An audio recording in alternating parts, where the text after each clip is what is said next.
here in the polytunnel with our tomato trial. This year we're growing tomatoes from the Dwarf Tomato Breeding Project, which is part of the Open Source Seed Initiative. The important thing about that is that the seed is open source, so it's not protected by breeders' rights or anything like that, so it's available for all to use. This is the first year that we've trialled them here. The important thing to know is that these tomatoes are not dwarf in that they're going to be micro tomatoes.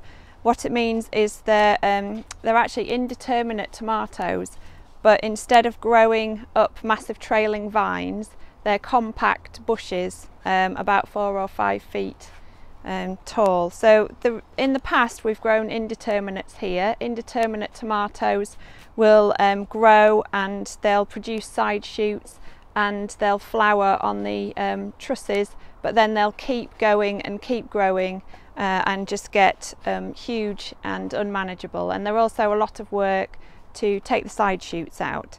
So the idea of the dwarf indeterminate tomatoes is that they are just as productive over a long season as the larger indeterminates, but they do it in a more compact way, so in a much more manageable way.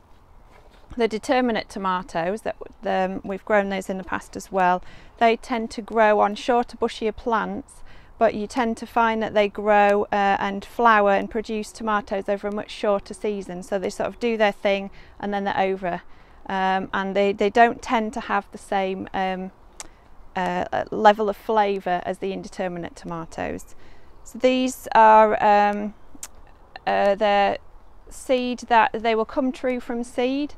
So they're not like F1 varieties. So we'll be saving our own seed of these and growing them on and continuing trials, depending on which ones we like the flavour of and how they do in our soil. So hopefully over time we'll end up with some that are locally adapted seed which is suitable for our conditions here. We have very short growing season here with being on a northwest facing slope in Yorkshire. So we'll see which ones do best, which ones flower and fruit early in the year, which is what we need here, and which ones are most disease resistant. So it's going to be an interesting trial. We've not tried these before. The soil here, this was just a grazing land when we got here. The topsoil was probably about only about 1 inch deep, and then it was straight into subsoil. So over many years we've added leaf mould, homemade compost, well rotted manure, and really improved the soil. This year we've added a mix of leaf mould and homemade compost into the planting holes. It's really looking quite good now, and then when we've planted the tomatoes we will be mulching with a mixture of strulch, which is a mineralised straw mulch, and also our own ramial wood chips. And the reason for that is that this year unfortunately we didn't quite manage to make enough ramial wood chips to do a deep enough mulch to stop water loss and seeds coming up. So we're going to do a layer of strulch and then a thinner layer of the ramial wood chips over the top of that.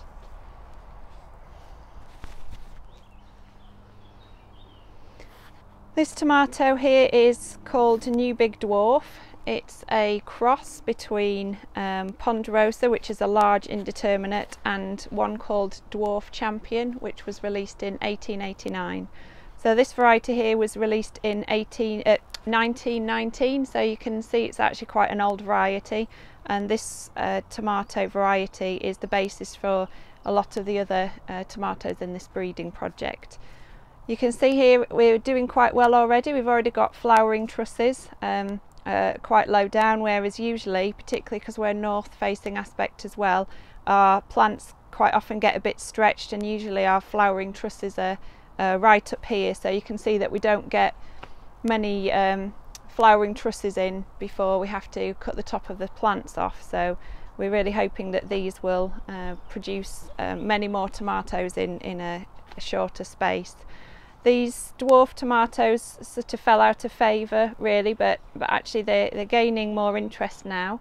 You can get the large slicing tomatoes, which are meant to have a really rich flavour, just like the heritage tomatoes, but in a really nice dwarf compact plant, so for growing in containers on balconies and in small gardens, rather than some of the heirloom varieties which are can be a bit unruly and large. So I'm going to plant this one here.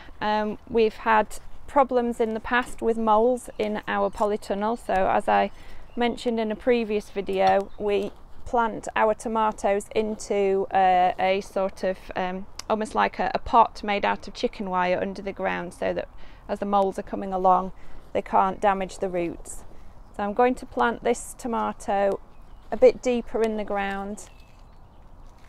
This way we will get roots all along the stem as well, and it'll just give us a bit more rooting for the plant. So you can see right down here, roots will form here when they're underground. So you can take the lower leaves off, but it's also fine just to bury them in the ground.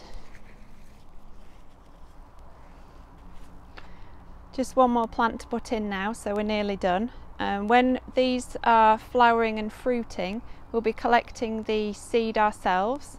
So for these trials we want to see which varieties do well here. We're 150 metres up in West Yorkshire and we have a north facing aspect, so we want to see which varieties do well for our conditions, and then we'll be taking those varieties and crossing those with other F1s that we've dehybridised, and also some heritage varieties that we really like, and some of our own tomato varieties we've bred ourselves. And then we'll be doing our own trials this time next year to see which plants do well again, and so over time we'll develop some varieties that are really suited to our conditions, and hopefully we'll be making these seeds available to others to try as well and do their own trials. Now that we've got them all in, or nearly all in, we'll put down our drip irrigation pipe, then we will be mulching, and then we'll be all done for now, and we'll just have to see how the tomatoes do, and later on in the season we'll give an update of how the plants are doing and evaluate some of the flavours and see which ones we like.